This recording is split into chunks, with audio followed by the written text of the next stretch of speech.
যেদিন এই জমিনে আল্লাহ বললে ওয়ালা থাকবে না, আল্লাহ বলেন ইসরাফিল সিংহায় বাঁশি বাজা।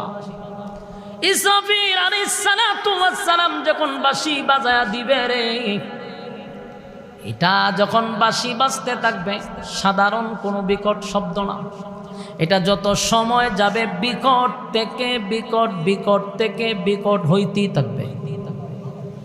এত বিকট হবে প্রথম মানুষ চিন্তা করবে আওয়াজ কোথা থেকে আসতেছে। আওয়াজ যত সময় যাবে এত বিকট, এত বিকট, এই আওয়াজে মানুষ মাতাল হয়ে যাবে।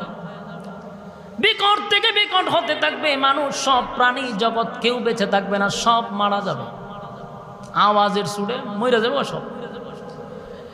এত বিকট থেকে বিকট আওয়াজ হবে, যত সময় যাবে এটা বন্ধ হবে না, আরো বাড়বে আরো বাড়বে। একটা সময় আসমানের যত তারকা আছে, সূর্য আছে, চন্দ্র আছে, সূর্য কত বড় জানেন? এই পৃথিবীর থেকে 13 লক্ষ গুণ বড় হইল সূর্য। সুবহানাল্লাহ আসেনি? এই পৃথিবীর থেকে 13 লক্ষ গুণ বড় যদি সূর্য হয় রে, আমি জানতে চাই সূর্যটা যদি পড়ে এই জমিন তো খায়া পাওয়া যাব? এটা কি 1 গুণ বড় না 13 লক্ষ গুণ বড়? কথা বলা। আমি আপনারা বলি, একটা মাছি যদি এখানে বসাতে আমি নিফলেট দিয়ে ঘুরে নিলাম, এটা তুকায় পাওয়া যা? অথবা একটা টাকের নিচে যদি একটা মশা পড়ে, এটা আর পাইবে অস্তিত্ব পাইবে?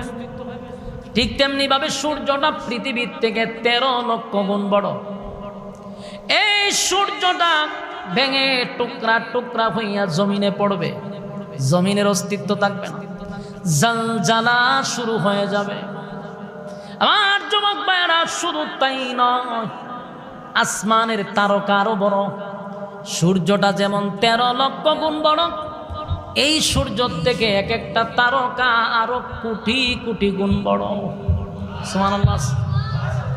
আসমানের মধ্যে গ্যালাক্সি আছে, এক একটা গ্যালাক্সি এত বড় এত বড়, এরকম কয়েক হাজার তারকারে চুষা এটা ফালায়া দেয়। সুবহান। একটা তারকা সূর্যের থেকে আরো কোটি গুণ বড়, আর এরকম অসংখ্য তারকা গ্যালাক্সির ভিতরে ঢুকলে চুষা ফালায়া দেয়। সুবহানাল্লাহ। এই সব গুণা ভেঙে টুকরা টুকরা হয়ে জমিনে পড়বে, পাহাড় পর্বত সব শেষ।